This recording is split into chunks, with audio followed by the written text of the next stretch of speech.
میاں بیوی کے بارے میں کچھ ایسے مسائل ہیں جن کا جاننا ضروری ہے، مگر وہ نہیں جانتے کیونکہ دینی کتاب ہم پڑھتے نہیں اور عالم دین علماء اہل سنت سے پوچھنے میں شرم آتی ہے۔ مگر یہاں عجیب بات یہ ہے کہ مسئلہ پوچھنے میں تو ہمیں شرم آتی ہے، مگر وہی غیرت اس وقت مر جاتی ہے جب دلہا اپنے دوستوں کو اور دلہن اپنی سہیلیوں کو پوری سہاگ رات کی کہانی سناتی ہے، سٹوری سناتی ہے۔ استغفر اللہ۔ چلیں سٹارٹ کرتے ہیں، لیکن اس سے پہلے میرے چینل کو سبسکرائب کر لیجئے اور ساتھ ہی بنے ہوئے بیل آئیکن کو پریس کرنا نہ بھولیے گا۔ میرے پیارے دوستو، یہاں یہ ایک بات اپنے ذہن میں بٹھا لیجئے کہ شادی سے پہلے میاں بیوی اور اولاد کے حقوق کے مسائل سیکھنا فرض ہیں۔ حضرت سیدنا جنید بغدادی رحمۃ اللہ علیہ فرماتے ہیں کہ انسان کو جماع کی ایسی ہی ضرورت ہے جیسے غذا کی۔ حدیث پاک میں آتا ہے کہ جس طرح حرام صحبت پر گناہ ہے، اسی طرح جائز صحبت پر نیکیاں ہیں، یعنی جائز جو اپنی بیوی سے ہم بستری مباشرت کی جائے اس پر نیکیاں ہیں، لیکن اگر زنا کیا جائے کسی سے تو اس پر گناہ ہے۔ جب شوہر اپنی بیوی سے ہم بستری مباشرت کا ارادہ کر لے، اور بالخصوص شادی کی پہلے رات جسے سہاگ رات بھی کہتے ہیں، اور اس کے بعد جب بھی، تو شوہر کو چاہیے کہ آداب و طریقہ کار کے مطابق عمل کرے۔ انشاءاللہ شیطان کی دستے برد یعنی مداخلت سے محفوظ رہیں گے اور نیک صالح اولاد پیدا ہوگی۔ نماز کے بعد شوہر اپنی دلہن کی پیشانی کے تھوڑے سے بال نرمی و محبت سے پکڑ کر یہ دعا پڑھے: اللہم انی اسألک خیرہا و خیر ما جبلیتہا علیہ و اعوذ بک من شرہا و شر ما جبلیتہا علیہ۔ تو یہ نماز یعنی نماز نفل پڑھنے کے بعد پیشانی کے بال پکڑ کر پڑھنی ہے۔ تو نماز اور اس دعا کی برکت سے میاں بیوی کے درمیان محبت اور الفت قائم ہوگی انشاءاللہ تعالی۔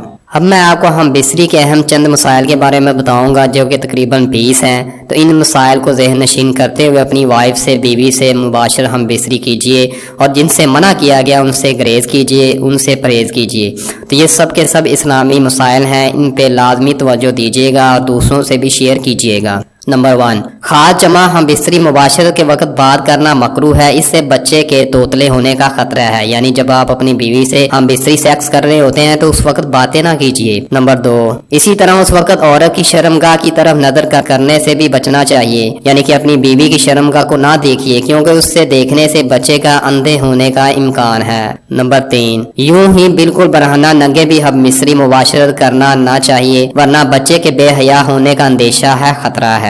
نمبر 4، دوستو یہاں میں آپ کو ہم بستری کے بارے میں ایک اہم ٹپ بتاتا چلوں، وہ یہ ہے کہ کمرے کو بڑے بلب سے روشن نہ کیجیے بلکہ 0 پاور کے بلب کا اہتمام کیجیے، بندوبست کیجیے۔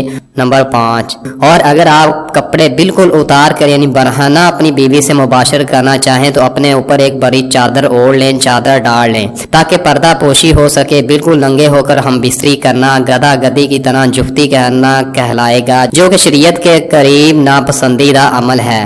نمبر 6، ہم بستری کے وقت بسم اللہ شریف پڑھنا سنت ہے، یعنی جب آپ ہم بستری کرنا چاہیں تو اس سے پہلے سطر کھولنے سے پہلے بسم اللہ پڑھ کر یہ دعا پڑھیے: اللہم جنبنا الشیطان و جنب الشیطان ما رزقتنا، مگر یاد رہے کہ سطر کھولنے سے پہلے پڑھنی ہے۔ نمبر 7، اور سب سے بہتر ہے کہ جب کمرے میں داخل ہو تب ہی بسم اللہ شریف پڑھ کر دایاں قدم اندر داخل کریں۔ اگر ہمیشہ ایسا کرتے رہیں گے تو شیطان کمرے سے باہر ہی ٹھہر جائے گا، ورنہ وہ بھی آپ کے ساتھ شریک ہوگا۔ نمبر 8، عورت کے اندر مرد کے مقابل 100 گنا زیادہ شہوت ہے، مگر اس پر حیا کو مسلط کر دیا گیا ہے، تو اگر مرد جلدی فارغ ہو جائے تو فوراً اپنی بیوی سے جدا نہ ہو بلکہ کچھ دیر ٹھہرے پھر الگ ہو۔ نمبر 9، جماع کے وقت کسی اور کا تصور کرنا بھی زنا ہے اور سخت گناہ ہے، اور جماع کے لیے کوئی وقت مقرر نہیں، ہاں بس اتنا خیال رہے کہ نماز فوت ہو نہ پائے، یعنی کہ نماز آپ کی فوت نہ ہونے پائے، کیونکہ بیوی سے بھی نماز، روزہ، اعتکاف، حیض و نفاس اور نماز کے ایسے وقت میں صحبت کرنا کہ نماز کا وقت نکل جائے حرام ہے۔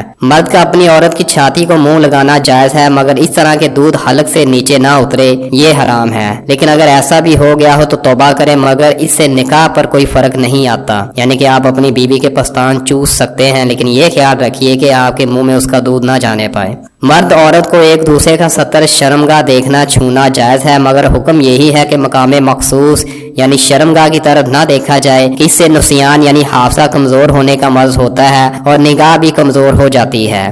نمبر 10، ہم بستری مباشرت سے فراغت کے بعد مرد و عورت کو الگ الگ کپڑے سے اپنا سطر صاف کرنا چاہیے، یعنی اپنی شرمگاہ کو صاف کرنا چاہیے، کیونکہ دونوں کا ایک ہی کپڑا استعمال کرنا نفرت اور جدائی کا سبب ہے۔